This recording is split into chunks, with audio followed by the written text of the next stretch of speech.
Chartered அக்கவுண்டன்ட்டுக்கு, அதாவது பட்டய கணக்கர் தேர்வுக்கு நான் செய்த அடிப்படை வேலை என் வேலை செய்யும் விதத்தை வடிவமைத்ததுதான். அரசியலுக்கு வரும் முன்னர் நான் சார்ட்டர்ட் அக்கவுண்டன்டாக இருந்தேன். அதற்கான பயிற்சி வலியுறுத்தப்பட்டது, அதாவது டிமாண்டிங். எதிர்பார்ப்பு மிகவும் அதிகமானது.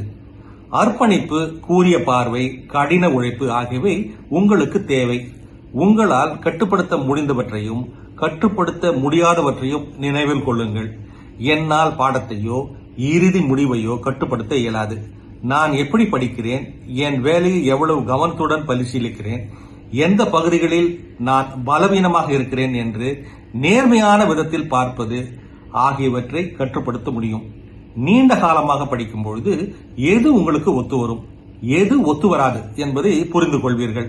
CA தேர்வுக்கு நீண்ட காலம் படிக்க வேண்டும். ஆகவே நான் இடைவெளி எடுக்க பழகிக் கொண்டேன். தேவைப்படும் போது 15 முதல் 30 நிமிடங்கள் இடைவெளி விட்டு புதுப்பித்துக் கொண்டு திரும்ப வேலை செய்ய உட்காருவேன்.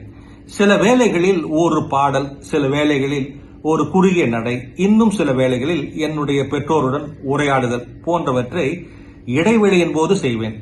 உங்களுக்கு பொருந்தும் ஒரு ஒழுங்குமுறையை நன்றாக தோன்றுவதை உருவாக்குங்கள். உடனே பலனை எதிர்பார்க்கும் காலத்தில் வாழ்கிறோம். உண்மையான முன்னேற்றம் அப்படி நடக்கவே நடக்காது.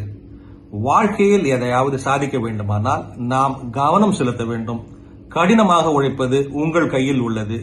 திறமைகளை ஈட்டிக் கொள்ளலாம். ஆனால் பலன் நீங்கள் எதிர்பார்க்கும் காலத்தில் கிடைக்காது. ஆனால் கண்டிப்பாக கிடைக்கும். CA படிப்பில் மட்டும் இப்படி அல்ல. எந்த துறையாயினும் கடின உழைப்பும் அறிவும் ஒருபோதும் வீணாக போகாது. செயல்முறையில் நம்பிக்கை வைத்திடுங்கள். Trust your own process. முயற்சியுங்கள்.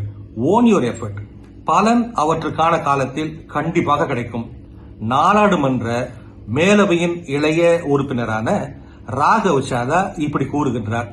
இது போன்ற சிந்தனைகளுக்கு தமிழ் பூமர் அபிஷியல் சேனலை சப்ஸ்கிரைப் செய்யுங்கள்.